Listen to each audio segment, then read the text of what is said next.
A guy named Gray says that there is no restart button in life, and even if it is full of regrets, nothing can be rolled back. He adds that if he had the chance to live his life over again, he would do everything to avoid repeating old mistakes. Chapter 1 begins, titled, Give Me Your Balls and Head. A boy and a girl ask him for help. The woman tells their mother that the children are being bullied. Gray asks what could have caused the little ones to stand in dogeza. He says that he suddenly became what they call a reincarnated person here, I guess. Gray explains that he sometimes remembers his past life, which is why he doubts it. This world is too similar to the super popular game Vivid Fantasy. Gray says he bought the game, saw his friend play it, but didn't even have time to unpack it himself, so he knows little about it. He only remembers that the game was a team-based RPG with multiple heroines, where your decisions affect who you marry. The world is vibrant, magical, and fantasy-like. The man said his name was Isuka, and that was the only thing he knew about the default hero. His stern gaze made NPCs mistake him for a bandit, turning him into a minor villain. He didn't understand his role in the game. Adventurers are a noble profession. They gather in guilds daily and take on various quests. That's their essence. Gray explains that ranks go from E to A, and within that there are sub-ranks like D, D, and D+. This is annoying. To get a B rank, you need to complete 3 missions in a row. He says he worked hard, mastered offensive, healing, strengthening, and weakening magic, wields a sword, and has already achieved C rank, a decent level anywhere. Gray asks the children to stop standing in the dogeza. The woman says she's already called the guards. Gray remarks that people judge by appearances, then says, "Oh my God." The boy begs for healing for a family member, admitting he's asking shamelessly. Gray can't understand how things came to this. The guy kicks the boy, but Gray immediately counters with a punch. He explains that he used restoration magic. The guy says they don't have parents or a real family, and one of their friends is sick. Gray says he understands. He clarifies that restoration magic only heals wounds, and true healing magic is only available to priests and is expensive. He sighs, okay. The children bow deeply. Gray says he's not sure he can help, but if that's okay with them, let them lead the way. The guy asks if the potion will help and suggests they wait with the payment, since they're from the same city. The girl is surprised. The boy asks why they're crying. The girl says there are no adults among them, they can't do anything, and for the first time, an adult has decided to help them. Gray asks them to calm down. Gray remembers that they haven't introduced themselves yet, and gives his name. He's an adventurer. Isuka replies that it's him, and the girl is Fio. Gray repeats Isuka's name, surprised. Gray says that if he follows the villain's script, he will die. He could avoid the protagonist, but he doesn't know for sure. He decides to act according to his conscience, so as not to regret inaction. The guy says they've arrived. The girl offers to go in first and explain everything. The guy agrees. Gray notices they're in the slums. The girl frowns. The man stands at the door. Gray and the girl look at the house. Gray says she should have gone with him and asks what happened. The girl remains silent. The girl thanks him for his help and expresses her deep appreciation. Gray asks that she only thank him after he's actually helped. The boy remarks that Gray could be a villain kidnapping children, but the girl says he listened to them. Gray says she's too naive and has no reason to trust him. She asks if she's upset. He replies, no, he was just lost in thought. The girl sighs with relief. Gray asks if he really looks upset. He says that since becoming Gray, people tell him this often, and he's no longer surprised. He was born this way. The man thanks Gray for waiting. Gray says it's here. A woman is holding a child. Another is hiding behind her. A boy is lying on the bed. He says it's their sick friend. The girl asks if he can help. He replies that he'll do everything he can. The woman apologizes and introduces herself. She is Ariamel. This is Nina and Lutz. The woman says the sleeping girl is Stella and asks for help. Gray chuckles thoughtfully. The guy asks what color her eyes are. The woman replies, red, very beautiful. Gray is surprised. Gray says she has white skin and red eyes. The girl explains that Stella is a vampire. The man adds that she is probably a half-breed, rejected by both humans and vampires. Gray says that if they knew, they wouldn't have asked a stranger for help. He asks, don't Isuka and the others know? The boy anxiously asks if everything will be okay. Gray replies that she's not sick, just exhausted. The boy is shocked. Gray explains that vampires thirst for blood when they're hungry, but Stella hadn't harmed anyone and didn't realize she was ill. Gray says the treatment is simple. She needs to eat properly. He confirms this. The boy says the food the church provided is gone, and if they sell flowers, they can buy bread. The man asks what they usually eat. Gray hears that the church distributes food once a week, and the children have been trying to make it last. He says he'll provide them with provisions for a month. The children are shocked. He explains that magic is powerless here, only food will save them. The woman thinks. The man and the girl listen. Gray and the children look at them. The boy says he's going to get groceries. Gray thinks he'll regret abandoning the children. He says the children are unlucky for relying on him and warns them that they'll become victims of his desires. Gray says heavy foods are bad for their stomachs, and it's better to start with bread and fruit. The guy asks if Gray has his eye on the kids, calling him bro. Gray responds rudely. Gray tells them not to touch him with dirty hands. There's a thud. The guy screams. The man asks, "What?" and calls the guy a freak. Gray says he doesn't know what they were planning, but he'll make them forget the idea forever. Gray says there's no time to waste. We need to sort this out quickly. The man groans on the ground. Gray warns, if anyone has a bad thought about the children, he will feed them to the harpies. The man howls in horror. Gray explains that harpies eat their prey slowly, starting with the feet. The man screams in fear. He says Gray's face is more frightening than his threats. Gray hits him again. Gray asks why they came over. The man replies that they thought he was just like them. Gray says they teach you in elementary school not to judge a book by its cover. The man remarks that there are no schools in this world. Gray says he lives in the city of Bastok. It's large and popular, located on the road between two countries. There's a large adventurers guild here, and plenty of quests. Gray reports that he bought some apples. The man explains that due to the large population, the area is full of bandits who have formed an underground guild. Gray bought milk, bread, and dishes. He explains that he's not part of a team, so he gets all the rewards he can feed his children. He says no one wanted to team up with him. A boy and a girl ask him if he'll cook. Gray says it's time to cook. He says he understands. He doesn't look like a cook, but asks them to wait. The girl wants to help and lights the fire. The boy wants to join in too. The man is surprised. The woman tells Nina to wait with her. The baby replies, "Okay." Gray says the children are surprisingly obedient for orphans. The man confirms that they are, well, yes. Gray notices something and asks, Gray tells the child to stay still, wipes his face, and tells him to wait. The child suddenly calls him Daddy, and Gray is stunned. The girl says the food is ready and calls everyone over. Gray admits he doesn't know how to react. The boy agrees. Gray offers to dry himself off and asks Lacey to do the same. The girl thanks Daddy. Gray asks if it's tasty. The children answer that it is very good. The girl asks Stella to eat. Stella silently takes a spoon. The guy notices she's regained her strength. She asks to eat slowly. The woman tells Gray to leave the cleaning to them and rest. He agrees. The guy thanks him for the food and says it was delicious. Gray replies that there's no need to be so formal. Gray says time will fix everything. The man says he's going home. Gray nods. The child calls the man Daddy and hands him the doll. The man is surprised. Gray looks and asks, "A doll?" The girl apologizes. She tells Nina that Gray should go home. Nina assures him that his dad lives here. The woman says it's time for bed soon, and she'll stay with the children. Gray says that's how babies are, and the boy apologizes. Gray replies that he just wants to do everything possible so he won't have any regrets later. The girl says she'll see her brother. The woman reminds him not to open the door to strangers. The boy says his brother is in high school and asks if he's sure. The guy says, "See you later," and muses that these might be his last words.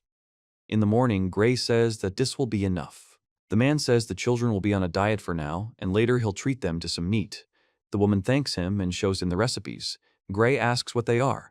The woman explains that the 3 children are still asleep. Gray says he slept well, but Nina cried during the night. Gray replies that it's not a problem.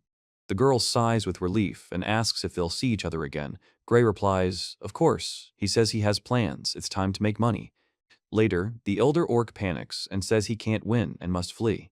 He explains that this man, a huge ogre, says that people are prey, and another one claims that people are just cattle. The ogre says that of all his subordinates, one man killed them all in an instant. Gray looks at the notice board and sees a request to eliminate an elder orc perfect. The woman and the girl discuss rumors of extortion, theft, and child trafficking, assuming it's the same man. The man says that orders for destruction are often an attempt to deceive him with the materials. Gray recognizes Ganzes and asks him not to bother him this morning. He's annoying. Ganzes takes offense. Ganzes says he heard about the threats to the children and asks what he's planning. Gray replies that it's hard to see a barbarian like Ganzes at his rank. Gray says he remembers the path to rank E+ and understands joy. The man tells her to remember her roots and advises her to take on the goblin quest. He won't be a nuisance. The guy says he's betting on Gray. The other guy confirms. Gray says that if he had pulled out a gun, it would have been grounds for self-defense. The man defends himself by saying he wasn't the one who started it. The other guy says they're not kids. Gray looks at the quest. It's a request from a village near Bastok. An elder orc has appeared in the forest, and the village is asking for him to be killed for safety. Gray says the journey will take a day, and they need to finish quickly and bring food to Isuka and the children. He asks the girl if she'll join the team temporarily. She says, no, no one's hiring her. The woman from the guild thanks him for accepting the quest and says the staff don't believe the rumors. They're praying for his safe return. Gray is surprised but thanks him. The man explains he's not a philanthropist, he just has a benefit beyond the reward. He says that orc family jewels are an ingredient in a powerful aphrodisiac that can be sold profitably to nobles. The man tells the orc to rejoice because his dignity will serve the cause and there will be more people. The girl asks what he's thinking about. Gray says he wants to go straight to his destination if they show him the way. The guy says it's almost sunset, it's better to spend the night and that they'll prepare a room. Gray agrees. The girl, Marina, says she's scared and needs to do something. The man tells Marina she's the most beautiful in the village and asks her to spend the night with the adventurer. That way, they'll make up for the low reward. The woman says that if she has a child, the village will help raise it. Marina can't refuse. The village raised her. Gray listens silently. Then he greets Marina and asks if it's her. Marina nods. She says she'll spend the night with him. Gray explains that the village has decided to compensate for the payment, but some adventurers only think of lust. Marina looks at him questioningly. Gray says there's no need. It's too early to leave, so he'll just go to bed. He tells her to tell the villagers everything's okay and to go home. The girl is worried, but agrees. The man says she'll be able to hunt again and live in peace. The girl nods. He apologizes and wishes her good night. The girl quietly says that he is kind. Marina is asked how it went. She says Gray said he didn't need her, but he would complete the task. In the morning, the girl hopes that he will like it. Marina brings breakfast and opens the door. Gray says there's no need to apologize and thanks him. Marina wishes him a good morning. Gray says the food was delicious and thanks him for the dish. She replies that she's glad she did. Gray warns them to be careful. The woman says he's their only hope. Present tense. The ogre screams that he won't give up his eggs and head, trying to run. Gray says that the elder orc can pray before he dies, but the choice is simple, eggs or head. The orc screams. He asks where to start. Gray says, excellent. He takes the sword. He says that in this world there are magical bags, expensive but convenient. Few can afford them. Gray says he bought the bag when he was still on the team, and now he doesn't have to carry the orc's head himself. He killed the orc, and the forest is now safe. The man thanks him for returning. Gray shows the proof. The man is shocked. He says, okay, and people ask him to put his head down. They're convinced. The girl calls Gray. She asks if he'll stay another night, promising to cook. Gray thanks him, but is in a hurry. The girl lowers her head. Gray thanks him for everything and wishes to take care of himself. The girl stands aside. Gray says his funds are growing and he'll soon implement his plan. He talks about his dream home. Gray says he's been living in the inn in Bastok for a long time, but it's time to settle down. He's happy that thanks to him, good people will grow up. The next morning, at the inn, he's holding a doll. Gray says he's sure she wanted him to fix it, but the doll is too worn, and even if he patches it up, it will break again. The man says only alchemy can help. The innkeeper talks about Gray. The man says he just got back and is already getting ready to go somewhere.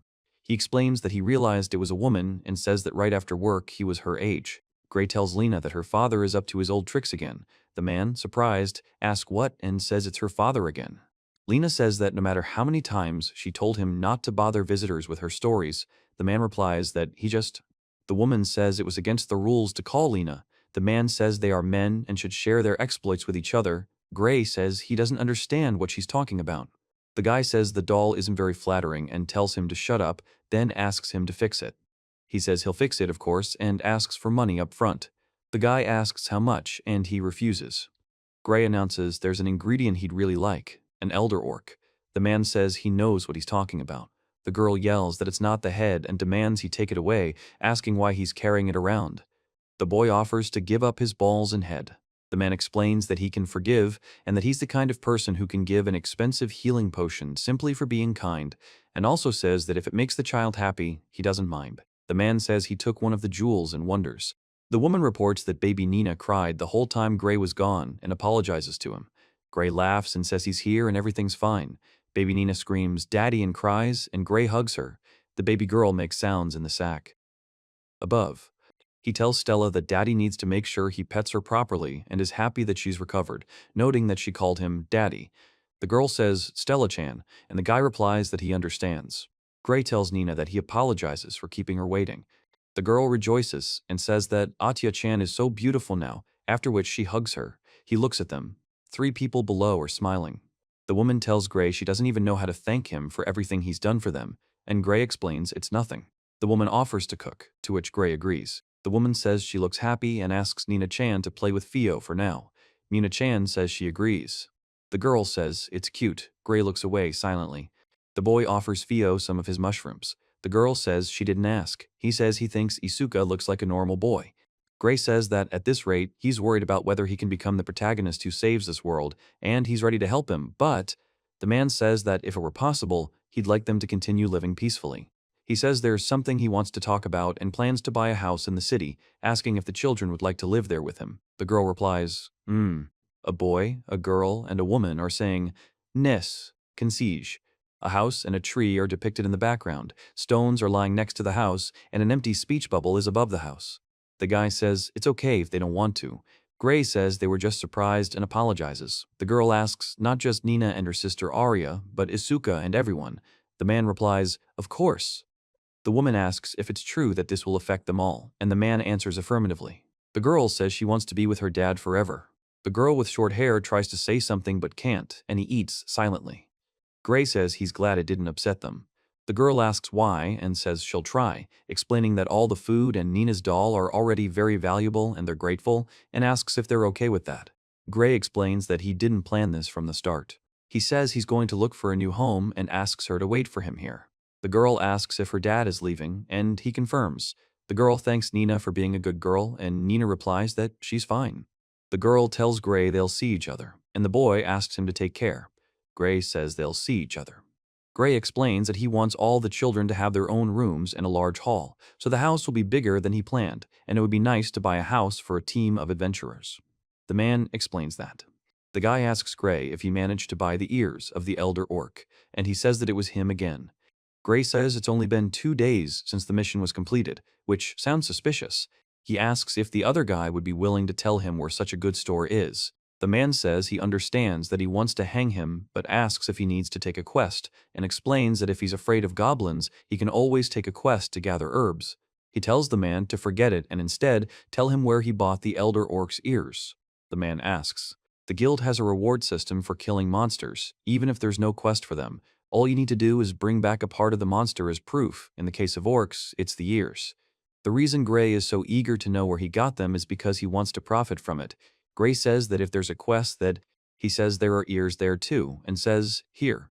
The man is surprised. The man abruptly pushes Gray away. The man explains that, expecting an attack, he got confused and decided to bring the whole head and asks him not to throw it away like that. Gray says the man hasn't killed an elder orc yet and calls him a virgin, suggesting he take a good look. The man asks Gray-san to stop. The girl asks him to report on the completion of the task and says that she expects a report right now. He says, okay. Gray asks not to put the monster's head on the table so suddenly, as this could be considered harassment, and the girl explains that this is just proof of completing the task. He says newcomers might faint and asks them not to do that to the registrars. The girl says that all her assignments go through Sasha's hands. Gray tells her that he only gives such things to Sasha, who is one of the few guild members who isn't afraid of his face, and so even if there's a huge line, he'll always choose Sasha. And she says she doesn't even know how to respond to that. Gray explains that here's the reward for the quest. The girl says that such a task is also part of the guild's duties and suggests going outside. Gray tells Melinda to replace him, and Melinda says, okay. The girl asks what to do with her head. The man asks if everything is okay. He says everything is fine and explains that if he doesn't kick her, she'll become completely lazy. The girl asks the senpai to wait and not leave. The girl says they're there and thinks this house suits Gray's needs, and Gray says it does too. The girl explains that's not the point now, asking who would have thought he'd ask for help choosing a place to live, and asks what happened. The woman says this is Team Valkyrie's former home. The man explains that they moved when their teen grew, so the place is now empty. The woman says Team Valkyrie is an A+ ranked, all-female team, and that they're rumored to be the closest to achieving S rank in Bastok. Gray says he was here once on business involving Valkyries, and has some doubts, but the size, number of rooms, and location all fit. The man looks at the house dubiously, and the girls happily say, "It's a house." The girl says he made a quick decision and explains that the price was very cheap, half the cost of similar housing. He says the Valkyrie ladies said that if it was him, they would cover half the cost. The man says, "Wow." The woman thanks him for escorting her back, and Gray says it's definitely a good buy, asking for someone to do something about it. Gray notes that 2 are on the roof, 2 are in the alley, and 1 is behind him. He says that they came for his life, and that at least they hid their murderous intent. The hooded man asks if it's him. Gray says it's the same web mark as the bandits and warns him not to think he'll survive, calling him a greedy spider. The man screams that it's his hand and asks him to let go. The man calls Gray a whore and orders him to remember the greedy spider. The man says that the other man will soon die and that there's no point, but demands an answer. He says that when he, and strikes, the man lets out a cry of surprise in response. Gray says that if the person he's talking to isn't a greedy spider, he'll simply kill them, but if they are, don't expect an easy death, and orders him to hurry and answer. The man remains silent. Gray explains that he's irritated by the situation, he has to make dinner for the children, and is therefore in a hurry. The man asks. He says they decided to ignore his warning. The man reacts sharply, making a noise. He says they don't have a small intestine. Another man shouts, addressing someone. Gray reports that he couldn't get any information out of those guys and warns them not to worry about the children, and if they don't want to suffer, they should tell him where their friends are. The girl and the child welcome Gray back, and Gray says he's home. The woman says she's found the rest of the greedy spider and will finish them off after the children go to bed. The man sighs. The girl asks Gray to pick her up. He says, "Daddy." The man says, Gray clears his throat and says, "Daddy." The man asks his sister Arya if she needs help and greets Gray. Gray says Arya needs to be picked up and asks her to come here. The girl says it's unfair, and she wants it too. He says, "Okay." The boy tugs at Gray's sleeve.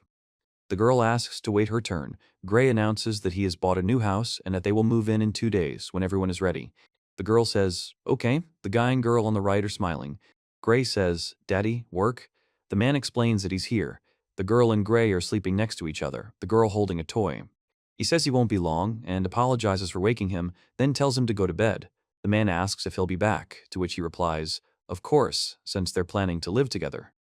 Gray says he doesn't want the girl to worry and get hurt. The girl says everyone will worry. Gray understands. He says he'll be there soon. The girl calls him daddy and asks if he'll tell her one day why he decided to be their daddy. He explains there's nothing to hide and will tell her now, and the girl asks him to take care of himself and wants to hear it with everyone else. Gray says the feeling she has of seeing right through him, while not a bad thing, exists for the sake of his new life with children. He says that daddy will have to work hard and hopes to be taken to his lair. The man asks, "In this house?" The 2 bound men ask to be released, promise to change and live by their conscience, ask not to die, and say they also want to be taken to the lair. Gray explains that leaving them alive means leaving a potential threat to the children. There's no telling how many people's lives they've ruined, they'll never change, and they need to be dealt with quickly, otherwise the children will worry. The man says the boy doesn't seem like a kind person and asks who he is. Gray. He says, "Fuck you," and asks how the guy found it. Gray explains that a blow to the head is the fastest and most effective. It will not allow the undead to rise from them. He tells them to refrain from using magic, as it would be problematic if they had someone with the magic detection skill. The man asks who he is and what happened to the guys outside. He replies that he killed them like that. Screams of help are heard from below. Gray says that this is a typical bandit lair and the path to the boss will take some time, and also reports that they were attacked. The guy says he's a former high-ranking adventurer and will teach you to fear him. He explains that the enemy isn't even as good as Ganzas. He says he's an assassin but still very strong and wonders what's wrong with their gang. Gray says it's cold and orders him not to run away, but to tell her where the boss is. The man replies that it's fine. The man is surprised and asks if it's Gray. The man makes a frightened sound and tries to run away. Gray grabs the man. The man makes a frightened sound. The man says that maybe they should have fed one of the harpies. He explains that it's a trap, and the man says, "Poke." The man says that Gray really did come here alone and the reports were true, and then asks what his relationship is to those children. Gray replies that for those children, he says, "Father." The man says he has little time and wants to end this, and in the next life, remember to apologize for all the sins he has committed. The father explains that it is clear he has gone crazy. He repeats the word father with a questioning intonation. The next day, the man is lying on the floor. 2 children call him and tell him that it is already morning and time to eat. The girl says Gray is tired and asks to let him sleep a little longer. The boy says, Sonia, and Gray makes a sound like, ugh. Gray thinks he'll have to get up. The man explains that the greedy spiders were a large group in the city with many good fighters, and they often fought with the guards, even causing problems for the elite guards. He explains that overnight these fighters vanished. The text states that the action takes place in… The guy says, The girl says that when she was going to the store, everyone was talking about it. She says she heard that everyone in the lair was killed, including the boss, and everyone's heads were cut off. The man says you'd think other groups would use this opportunity to expand, but that's not the case. Everyone will be afraid of being the next target, so they'll keep a low profile. Gray says, He says they were actually talking about how the man had been taking care of the girl all this time. The man asks if he had. The girl says she never thought he would decide to leave and notes that he had lived there for so long. Gray says he still remembers how the girl was frightened by his face when they first met. The girl says she doesn't remember. The man explains that the girl was very young then. The man tells me to come to them if I need help. He says that, of course. Gray says he originally planned to buy them clothes, but the girl asks Nina if she brought the tincture, to which Nina answers yes. The woman says they should wash up first. The girl with pigtails happily asks if they can wash up. The woman says it's a public bathhouse and welcomes him. He says he'd like to take private rooms, one for boys, one for girls. The woman turns to Nina, Isuka, Lassie, and Gray, saying they'll see each other. Nina invites Gray to come along, explaining that the girl says that if you listen to everything she says, you'll get tired of hugging. The man and the boy stand silently next to each other. Gray tells Lutz to come over and wash his hair, then tells him he'll wash Isuka's hair after Lutz. Gray explains he's always wanted to try something only a father and child can do and begins washing Lutz's hair. He says he's fine as is, and it's embarrassing. The man laughs loudly and washes Gray's hair. The girl says they're late and apologizes for the wait. The guy says Lottie fell asleep. Gray explains everything's fine. A woman says she has no sense of style at all and asks Gray to help her choose an outfit. He says anything that's appropriate for children will do. The woman greets him and asks what clothes she's interested in. A text box informs him that the scene takes place in a clothing store. The girl says she's like a princess. The man says she's beautiful. The boy and girl smile. The man and girl in black are silent. The man in the upper left corner makes an sound.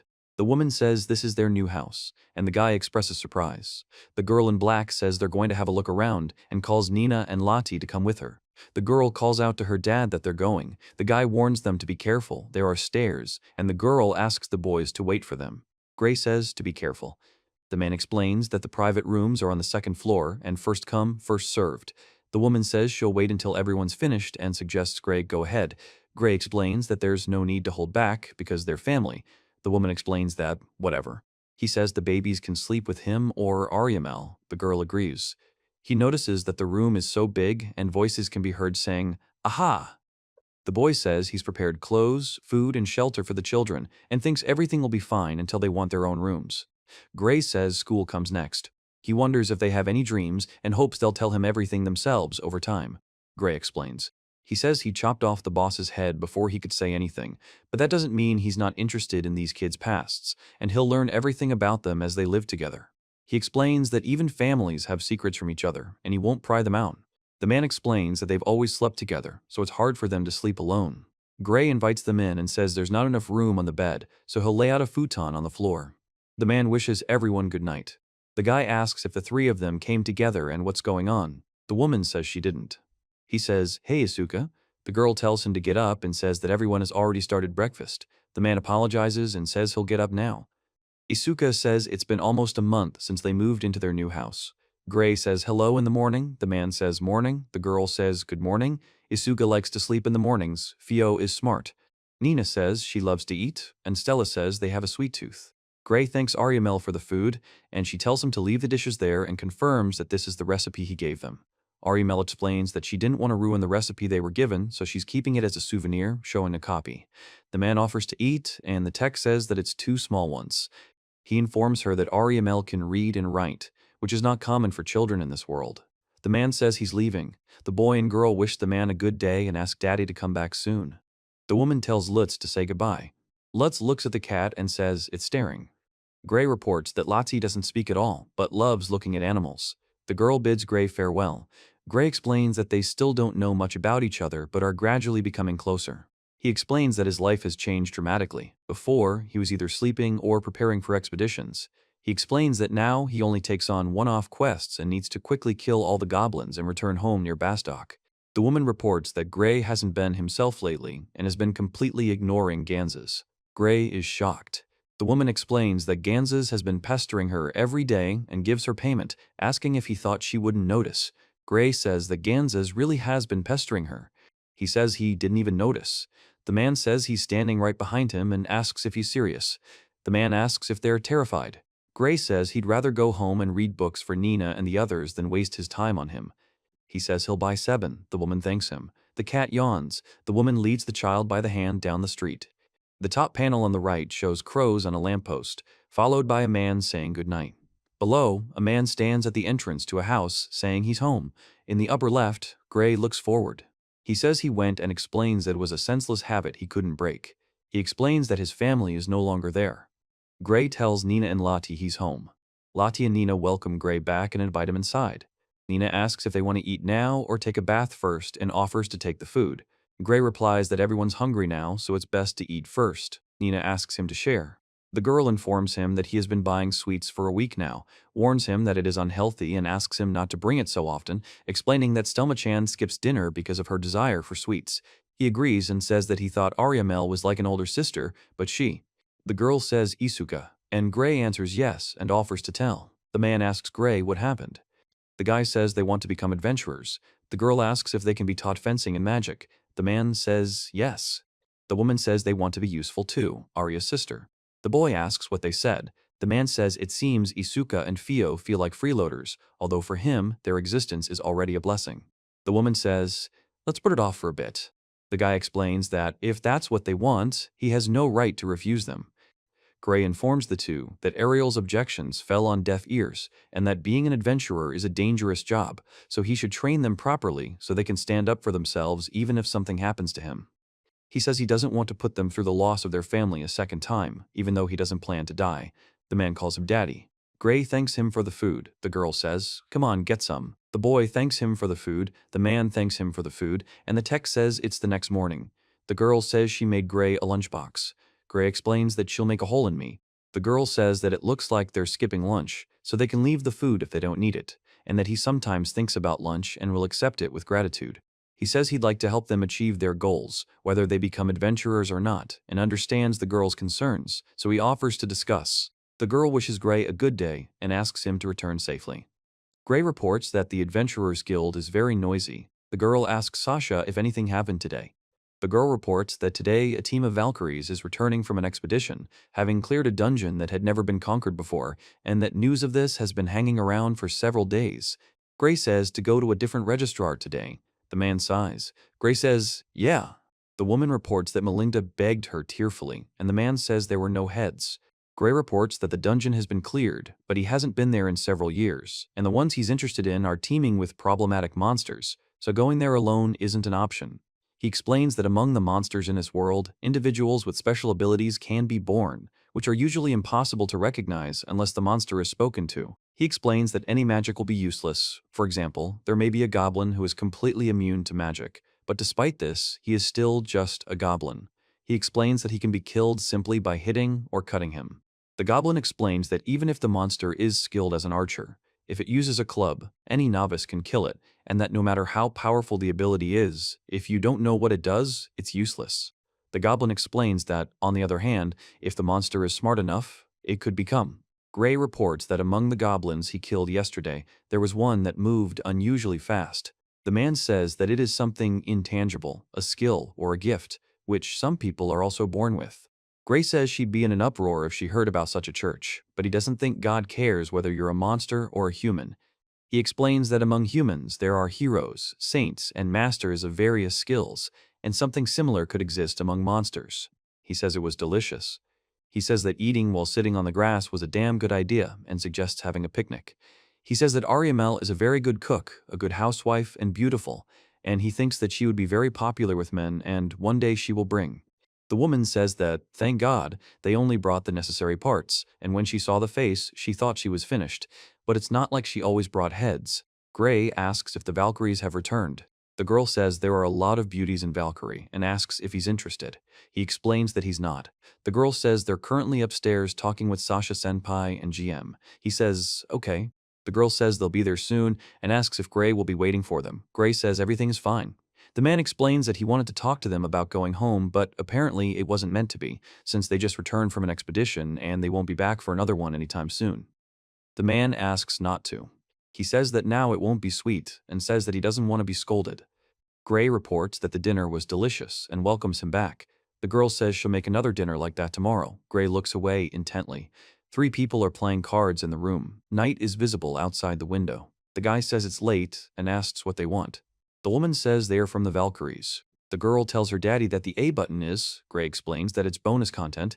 He reports that yawning is contagious. Amelia says it's been a while, Gray. Kasha explains that Melinda told them Gray was downstairs while they were turning in their assignment and asks if he thinks it was rude not to wait for them. Gray thanks Melinda. The girl greets him and asks to be invited inside, explaining that they stand out a lot. He says they're his friends and asks if he should make some tea. The girl, with a questioning expression, says, The woman exclaims, oh my god. He expresses surprise. The man invites them in and asks, what? The guy asks if these are Gray's friends. Gray says they were on the same team. The girl says hello. The man and the girl thank Ariamel for the tea. The girl says thank you. The man says thank you to Ariamel, and the little character thanks her too. The woman says they're worried that Onsan will be taken away from them. He asks if it's Nina or Stella. The woman tells him to go with her, as Gray and his friends have an important conversation. The guy says they'll be picked up. The man remains silent. Gray says he has even more questions and asks who the children are, then explains that they are his. The girl says, what? In surprise, and then sharply asks who their mother is. The girl calls the man Nina's daddy and pulls him by the shirt. The man says that now his shirt is covered in snot and asks Amy not to scare the children. The girl objects. The woman says they need to think about their ages first and asks Ariel Chan how old she is. Ariel replies that she is 13. The woman says she's just curious if the girl is half or a quarter vampire. The girl remains silent. Gray explains that this means he already had children when he was on their team, and the woman who was dating Gray back then was... The girl says, enough, don't finish the sentence. He says that Stelma is okay and they won't harm them. The girl says okay. Gray says he will tell everything, from their first meeting to how they started living together. The girl says he hasn't changed and has always helped the weak and needy. He says that even though he looks like a gangster, the girl likes to say things that irritate him. The guy says he wanted to ask about the house and wants to know how they knew he was buying it. The girl explains that they said they'd pay half for any house he bought for the team in Bastock, and clarifies that it wasn't just this house. The woman says that although she is grateful, she doesn't understand why they should pay for her. The man remains silent. Gray says that if they need a house for the team, then he's already joined. The woman says that in that case, they should have checked his team members. Gray explains that he's not some greenhorn, and he'd be interested to know who could have convinced him if they were lying to him because he was against joining. The girl reports seeing 6 children, and he says they're surprised. He explains what he thinks would happen. The girl touches her eye. The woman says she's tired and suggests going to bed. The girl asks her daddy not to leave. Gray says he's not going anywhere and will go to bed after they finish. He says she's a very reliable child. The woman says he calls her baby, but she's more like a mother. The man explains it's time to sleep. The girl says that's enough for today. The man says everything's fine, and the guy apologizes for bothering them and says he'll take them home. The woman explains that there's no need and asks if the man has forgotten who they are and what kind of bandit would be strong enough to defeat them. Gray says that's the man. The woman reports that about a month ago, a criminal gang was completely wiped out, all their heads chopped off. He explains that because of this, public order has improved significantly, so there is no need to worry about them. The man says that it's good. The boy asks if Ariamel is leaving yet, and the girl apologizes for bothering him, turning to Ariamel, who replies that it's okay. Ariamel says that all of Gray's friends are welcome at any time, repeating the word friend. The girl thanks him for letting her in and says that they'll... Gray asks why they came. The girl says they came to make sure they were okay. Gray says that's understandable. He looks at a boy and a girl training with wooden swords. The boy says that Isuka and Fio shouldn't overdo it and asks to teach them magic next time, and the girl wishes them a good day. Gray advises them to learn to read first and then learn fencing and magic later. He explains that Ariamel can teach them to read and that it will be a great opportunity to talk. A young man and woman report that having a supportive family is a luxury they value more than expensive food or the finest jewelry. The child explains that he feels capable of anything to protect such a life, explaining that this is the power of a father's love. The woman says it's the Adventurers Guild. She tells Gray that she wishes him a good morning and asks him to forgive her for yesterday. Gray stands silently nearby. The woman says everything is fine and thanks for the concern. The man speaks to Gray. Halsaria explains that she is an A-plus rank adventurer and a member of the Valkyries and hasn't been seen in a while. The girl explains that they are going to meet Lord Bastock, who wants to know about the garden. The guy says he's interested too and says that any adventurer wants to visit the dungeons. The girl says they haven't seen each other in a while. The woman warns the leader that if he doesn't hurry, the porridge will get angry. The girl says goodbye to Gray and says she'll see him again. The woman says that Amelia asked about Gray yesterday, and they were talking just now, and explains that they've known each other for a long time. He asks why this sudden change and inquires if they're on good terms with the Valkyries, and the woman replies that she'll handle it. The man says. Gray says that if he had said they were on the same team, the girl would have asked a lot more questions and that they broke up for the usual reason, but he doesn't want to talk about it without a reason, and also that Sasha wouldn't have asked anything. The girl asks if everything is okay and says she's going. Gray replies. He reveals that his former team is the Lone Blade. He explains that the team was formed by 6 people: Amelia, a swordsman, Kasha, a healer, himself, a magic knight and leader, and 2 others. Gray reports that their rank was rapidly rising, but so were their responsibilities, while they were in another country and a promising mid-level team. The man explains that the Lord wants to meet with the Valkyries to establish connections with future rank 5 adventurers, and adds, a girl and a boy are talking about dungeon exploration. He says he'd be interested in learning about the garden and should invite Isuka and Fio to dinner to ask them about it, although he doesn't know what Ariamel will think. He explains that if the reason they want to become adventurers, Gray says that as a father, he would cry. Gray explains that it was delicious. The man remains silent, and the boy says, Christmas tree needles. He says he only took on easy quests and ate delicious food, morning, noon, and evening, because it all stems from living too well. He asks what they're having for dinner. The girl says it's the Adventurers Guild and notices that he's already back, assuming he's taken. Gray tells her he invited her, but she declined. The man says it's quite early and asks if the Lord invited them to dinner. Gray explains that she declined a nobleman. The woman reports that they barely talked about the garden. He explains that an oracle selected a hero in another country and said it wanted them to be members of the hero's team. The woman explains that they were recommended because the team consists only of high-ranking women, making them a perfect match for the male hero. The guy says it looks like the girl wasn't thrilled about it. The girl says, of course not, it's like we're being married off, what a joke. The man calms the girl down and says Amy is too loud. The girl asks Gray to forgive her and tells him to forget everything she said, then suggests going. The man says that a high-ranking team has received a request from the country and hopes nothing bad will happen. Gray says yes. The man asks what they're having for dinner. Gray explains that. He says he's back. The girl says Daddy's back. The man says he's a little glad Asuka isn't a hero and welcomes him back. Gray announces his return and says the 3 want to show him something, specifying that they are Nina, Lottie, and Stelma. Nina asks with a question mark. Lottie tells Daddy that. The girl on the right says she didn't want to erase the angel's writing. The girl on the left, the girl in the center, and the girl on the right show their drawings. The girl says nothing like that will touch her. Gray says he's fine, he's a brave adventurer, and asks not to worry. The girl asks if he's okay. Gray remains silent and clutches his head. The girl tells her daddy he's not happy. He says he's very happy and thanks the children. He explains that they should buy frames that are fire, water, and impact resistant for these drawings. The girl vows to be a great father. The boy says her daddy squeezed too hard. The woman says the A button. Gray and the guy are arm wrestling. He turns to Arya's sister and asks what they're going to do today. The girl replies, let's play. And the woman says, today. The girl says they're going to do a top on the underwear. The guy yells, stop.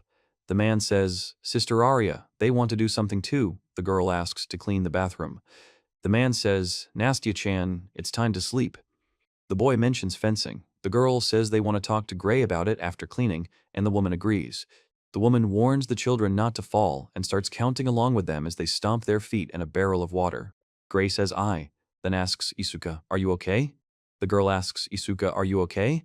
The man asks Isuka, are you okay? The girl says Isuka. The man says he's alive. The girl asks how you even fell, Isuka, and says, grab onto it, we need to see if you're hurt. He says they don't want to fall like Isuka-kun and praises them for holding on tighter. The girl thinks they're doing it twice. The man laughs and asks for Isuka-kun's forgiveness. The man says that thanks to their teamwork, they got everything done quickly. The girl laughs and says she'll tell Daddy that Nina helped a lot. The child replies that Daddy will praise everyone. The woman asks if they want something to eat, since everyone must be tired. The woman says the food was delicious and asks Stelma-chan to eat it all. Stelma-chan says yes. The man thanks Arya's sister for the food and says he'll clean up. The woman says she'll go shopping and asks him to remember to buy coffee for Gray and Fio.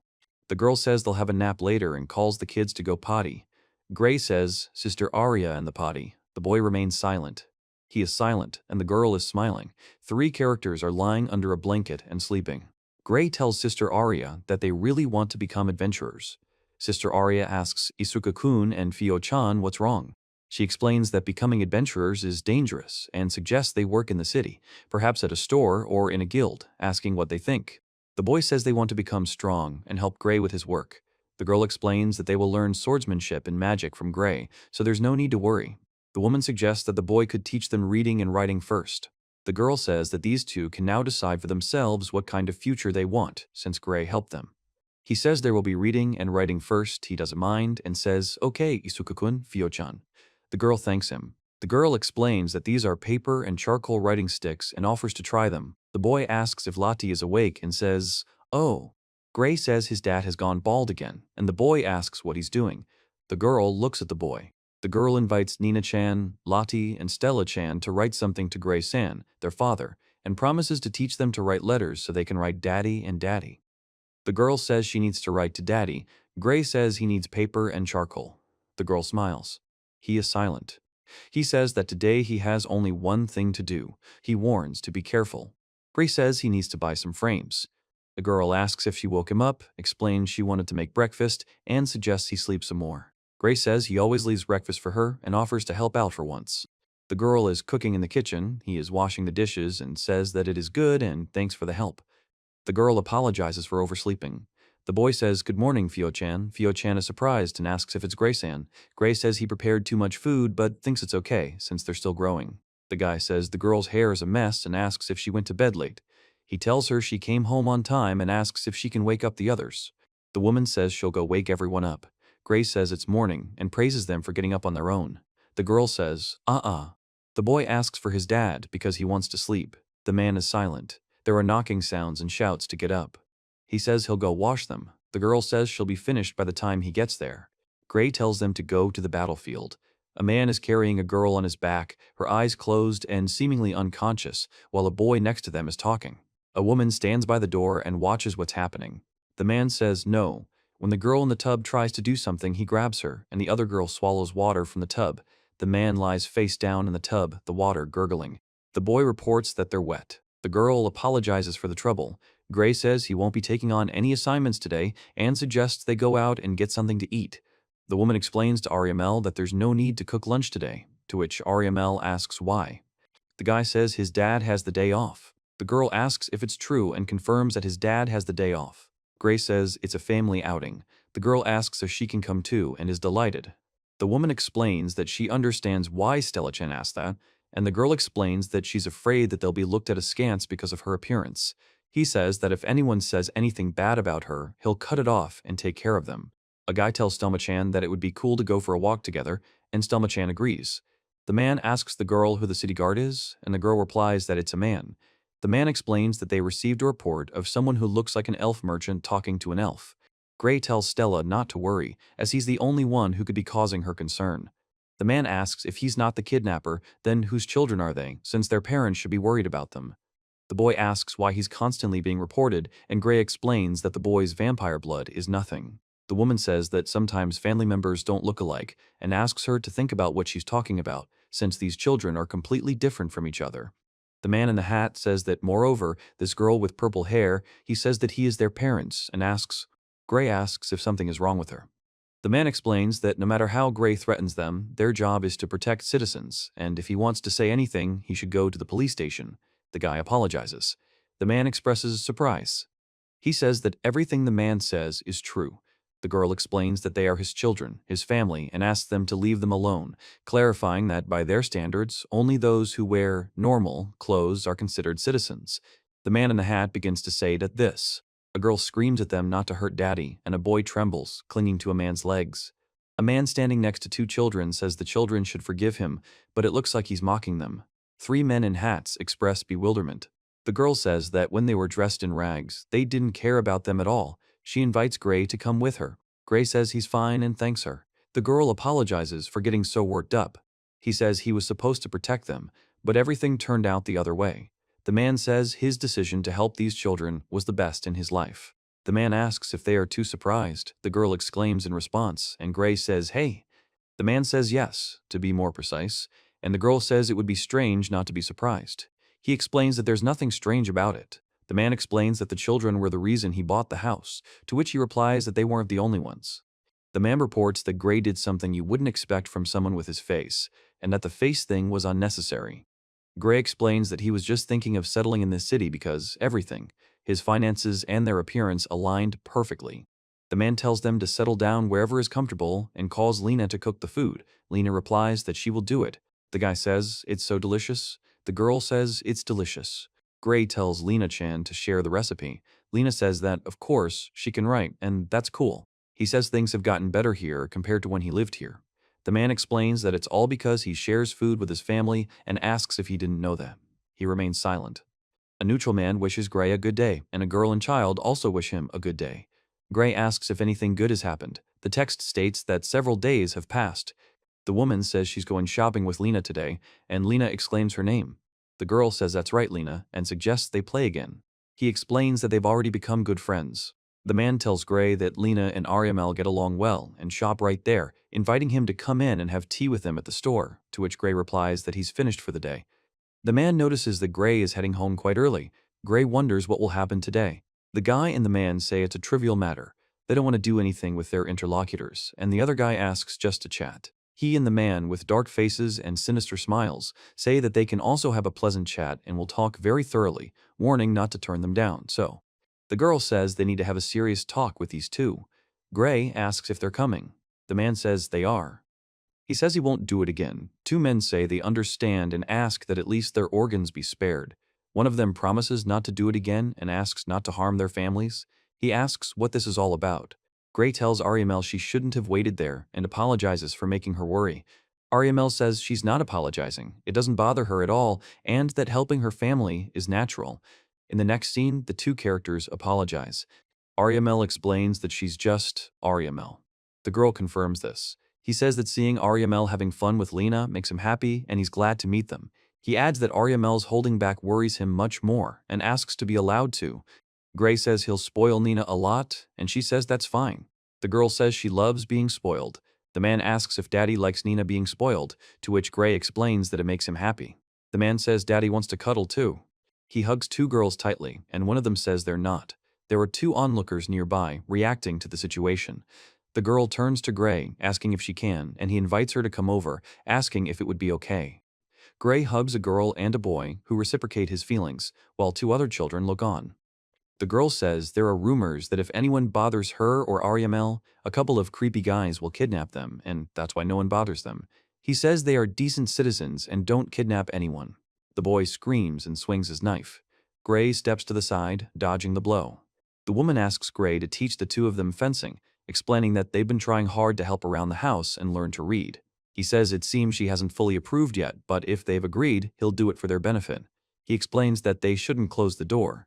Gray informs them that learning magic will have to wait until they learn to read, because there is no point in it if they can't read, and adds that he has nothing to teach someone who is not serious about their studies. The man says there are people who want to learn but don't have the opportunity, and they must do everything they can. He orders Isuka to pass the baton, saying it's Fio's turn. The girl agrees. Elsewhere, the man says preparations for departure must be completed and tells the master. A servant orders a carriage to be prepared. Another servant confirms. The man asks how the boy is doing. Gray explains that, as usual, even if it was foretold by the oracle, having to care for such a gloomy child upsets him. The older man says he'll send someone for them now and ask. He says that in 3 months he has surpassed the level of the average knight, despite having never held a sword before. The man says that the power is real. The man explains that he needs to reach the level of a holy knight as soon as possible, and that other countries have already learned that the hero was. The man explains that even walls have ears, so one must watch one's tongue, and explains that the saint is from this country. The knight says he understands. Gray informs that although she appears to be from a wealthy merchant family, The hero and saint of this generation are orphans, and that is why they'll be able to bring them both here without causing any trouble in the future. The man says he greets Saint Ariamel and offers to go, to which she agrees. He explains that this may not be just a simple kidnapping, and the man says that since the saint is also a child, he does not think he'll be able to get enough. Gray says he's a hero and a saint, so that's it. The man asks if Gray said anything, to which Gray replies no. The text block states that Gray, a B-rank adventurer, was originally intended to be a minor NPC in the RPG Bright Fantasy, but became a father figure to the protagonist and his friends. He says the scope of the story is so vast that it's more like a story from a book, and that heroes should be the ones to save the world. The girl says she has the same opinion. The guy asks the girl what she thinks of the hero and the saint, and then she explains that it's nothing special. The boy says he thought the protagonist, Isuka, and the heroine, Rio, must have a special bloodline, but based on their reactions, it seems unlikely they're not even interested, and perhaps they just don't know very well. The girl remains silent, thoughtfully holding a pencil to her mouth. The girl says Gray is quite deep in thought and asks if he thinks something happened. Gray replies that he doesn't know. Yesterday, on the way to the guild, he said we needed to stop by the team house for a bit. The girl asked what that was. The girl apologizes and asks Gray to be quiet for now, and Gray says that he is welcomed. The woman apologizes for the suddenness and asks if he can listen to what they have to say, and the girl asks if it's related to something that can't be discussed in the guild. The man explains that there are too many people there, invites them to sit down, and promises to make tea, after which the woman reports that the hero on the journey from the neighboring holy kingdom of Storia holds a special significance for the fairy people, and that for some reason they are traveling through the forest instead of the main road, as her fairy friend told her about. The man says he heard that elves, the forest people, can perceive fairies. The woman says the hero isn't traveling alone, but they didn't say how many. Gray says he understands and asks why they're telling her this. The woman explains that they're unsure what those who invited the hero to join the team want, but they want to exercise caution and, ultimately, can't fully trust the city's lord. She explains that's why they decided to inform Gray so he could help them if anything happens. The boy explains that although Emmy was the one who insisted on him carrying out the mission and volunteered to do so, he wouldn't have refused them and still considers them his comrades. He also says that the fact that they're avoiding roads makes the situation suspicious, and there's a possibility it's related to Isuke and the others, so the guy asks if the hero will die if he loses his head. The girl and Gray promise. The woman reports that Ariamel is terribly late, and he says he'll go check and asks if Nina, Stella, and Lutz are having trouble sleeping. In the next panel, Nina, Stella, and Lutz are sleeping together. Gray reports that she fell asleep with the others upstairs and suggests not disturbing them. The man asks where Sister Aria is.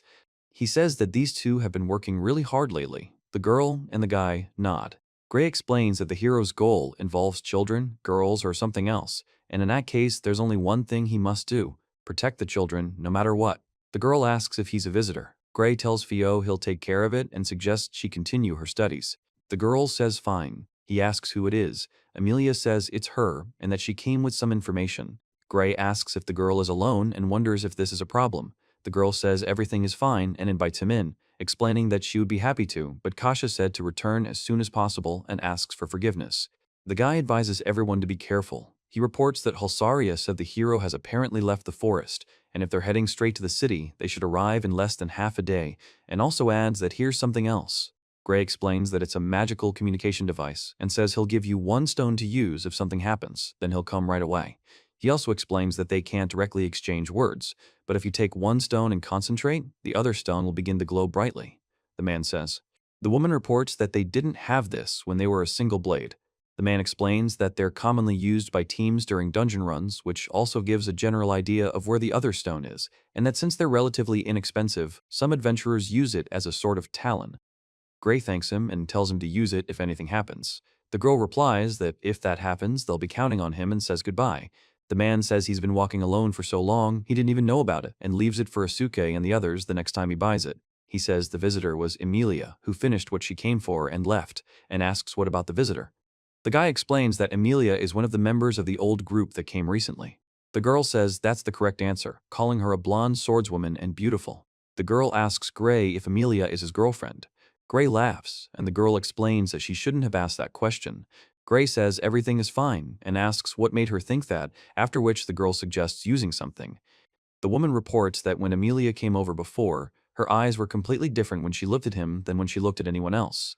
He explains that they dated when they were on the same team and broke up a long time ago. She's his ex-girlfriend. The woman asks why they broke up. Gray says he doesn't know about Amelia's admirers and some nobles, but is such things interesting? The girl explains that when they say they just broke up, that's exactly what they mean. The man says that's all he can get out of her. He says he understands and asks if this could be a transition. A boy is petting a cat. A girl with a wreath in her hands is waving, and a woman with a doll in her lap is smiling. A man in the doorway is shouting, "Daddy." Gray says Lena finally kicked the man out and asks why he came here. The man tells her to shut up and says he came to share some soup. The man explains that he's never seen Gray's house before, but it doesn't seem like much, and offers to take the soup. Gray says, "Oh," and adds more. The man reports that some guys at the Guild Inn and Tavern were asking about Ariamel and warns to be careful, explaining that they were dressed like mercenaries or adventurers, but behaved quite decently. The woman asks Gray what kind of pot it is, and he says he understands and thanks her. The man explains that helping is a natural thing, no thanks necessary. Ariamel is Lena's friend, so they're all family. The girl explains that Lena's dad came to visit and brought them soup, and the woman marvels. The boy offers to wash his hands and eat soup, and the girl agrees. The man asks if he can bring them anything next time. The girl with the wreath on her head smiles. Gray asks if it's a customer and tells Ariamel to stop. He'll come out. Gray warns him not to show himself to anyone. The woman understands. He asks who came at this hour. The man says they're looking for a girl named Ariamel on behalf of the aristocrats. They apologize for the late-night visit and explain that they're members of a mercenary order called the Night Foghawk. Gray says it was obvious and explains why aristocrats need to use mercenaries to find people, since there's no war now. He advises that if they were to use someone, it's best to hire a highly skilled adventurer who isn't constrained by law or private troops. Gray explains that when it comes to, he says there's a chance they know he's an adventurer, and if he pretends to be them and doesn't say anything too much, they'll expose him. He's sure they can't be trusted, and he's about to reveal it. He asks the name of the person who hired them. The two men thank him and tell him. Gray is silent. The boy and the man are silent. Gray looks sternly. The man and the boy ask if Gray has anything to say to them. Gray answers what exactly, adding that they are clearly not used to this, since they are mercenaries. The boy asks if Gray has anything to say and what he means by that. He says that they really should go, as his children have already gone to bed, and if the other person has anything else to do, it's better to choose another day. The man says he doesn't want to stain the house he shares with his children with blood. The guy tells Gray to watch. Gray and the guy explain that that's all for today, but they'll visit them again tomorrow. The man says he understands. The man explains that their friends are probably also standing at the back entrance of this house. The house originally belonged to a women's group, both the front and back. He says they're probably waiting for a moment of calm to strike, and if the target is Ariamel, they might let her live and silence the others. He explains that he personally doesn't like sneak attacks, so this time he'll let her get away. The girl screams. Gray reports that, as they were told, this man is holding that girl. He said that his children had already gone to bed, but it is unlikely that they are his own children, or slaves, or orphans, while the holy girl is also an orphan, and it is generally unclear for what purpose he is holding her. Gray explains that he says that in any case, if they report this to the bishop, that will be all for today, and when Soma's guys join them, they will return here again. The man says that this is the name of this guy. Gray says he doesn't know who it is. The man makes a clicking sound with a smile. He informs them that they are about to leave, leaving behind trash, and talks about the evil demon's instant counterattack, and also informs that the continuation will be in the 8th chapter, which will be released on April 19th. The guy yells at Gray about what he did to their man. Gray tells him to be quiet, since he can hear perfectly well. Gray explains that the man was doing something behind his house, resisted, and was knocked out and captured. Gray adds that it's immediately obvious that he says that the enemy has learned that the bishop is alive and they cannot let him live, and asks why they are not responding. Then he orders him to die. The man reports that the enemy is too fast. The man says he doesn't intend to kill Gray because he wants him to live and suffer. Gray says he's not afraid of death and is ready to fight to the end. He asks if he's finished. The girl says he saw it all from start to finish and says it's perfect. He explains that they still have no mercy because all those who encroach on his children's peace are his enemies, and they don't need it. The girl reflects. The woman tells him that if you're going to take something from someone else, be prepared for something to be taken from you too.